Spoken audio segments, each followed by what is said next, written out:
And I've started by cooking down some onions. This is 2 pounds of onions, red onions, in some butter. And I just want to get those very creamy and soft. And I started by taking the onions, slicing them up and crying the whole time, and then putting them in some milk. You really want to use about a quart of milk for the 2 pounds of onions. Now, what is that going to do, you say? Well, what that's going to do is take out a little bit of the bitterness and give them a nice creamy flavor, plump them up, and then you drain off the milk.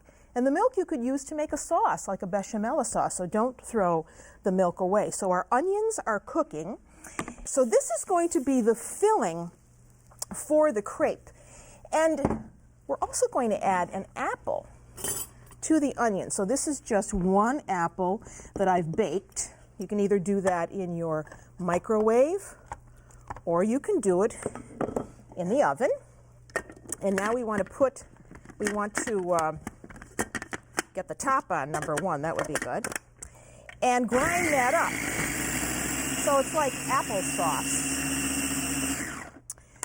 And you can use a delicious apple for this, or you could use, I like Cortland apples in this, and I'm going to take this and add it right to my pan now with the onions. Now you want these onions to be very creamy and soft.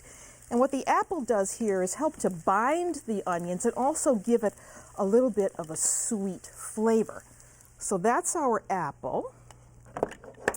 And now we just stir this around. And now I'm going to add some of the commerciale. So we add a little bit of vinegar, not a lot, to kind of round and smooth that out. And that's all there is to this. We now have our filling. I should give this just a little dash of salt. Now we need to cool that down. So I'm going to transfer this to a bowl and let this cool while we make the crepes. So there's our filling. So we're going to let that cool down.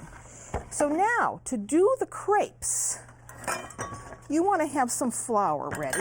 And here we have just some unbleached all-purpose flour. Start out with about 1 3/4 cups of flour and a 1/4 teaspoon of salt. And you just sift that into a bowl, just like that. And now we want to add some milk. So here we have about 2 cups of milk. I'm not going to put it all in. I want to get the consistency of a pancake batter. So add it a little bit at a time and stir it around. So now we have somewhat of a paste. I'm going to add some butter. That's about a tablespoon of softened or melted butter. And now we want eggs. We want 2 whole eggs and 1 egg yolk. So separate out the white. You can use that for something else. And now we just stir this around, get that smooth, before we add the rest of the milk. And you notice I didn't put all the milk in at once because I want to see just how thick a mixture I get here. So there is our batter. Get it good and smooth. And now we're ready to go. So we want about, 3 tablespoons of Parmigiano Reggiano. That looks like just about enough. Get that in. And now you want to have a little pan. A 6 or 8 inch pan will do. I like to use a non-stick. And I like to start out by giving this just a little bit of butter or olive oil. So here's my pan to get that going. And I'm going to turn the heat up on this now. And then I start out using, a 1/4 cup measure. Makes it a little easier. Let me get rid of that. So here's our batter. And all you want to do is scoop up some of it.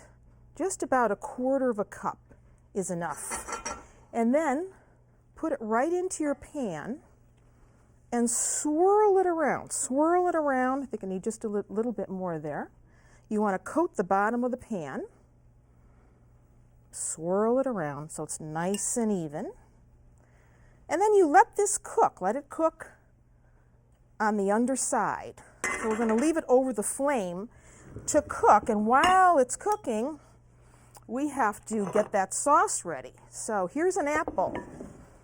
1 apple, use a delicious apple, Cortland apple. And I want to take and put some butter now in my pan here. So there's another tablespoon of butter. Just take your apple and cut it up into slices. Okay, there's our apple. Last slice. And now this can go in. And we're going to cook this now. You want to make sure the apples are in a single layer in this pan. So you want to get those a little bit brown. So we let those cooked. And back here, I don't want to burn my apples. Got to turn this down. All right, now I'm ready to add the vinegar, so stand back. Because here we go. Turn that way down now. Here we go. Here we go. Just a drizzle is all we need. And that is going to go right over the top of our crepes. Hey, it looks good. So I flipped it over to the underside.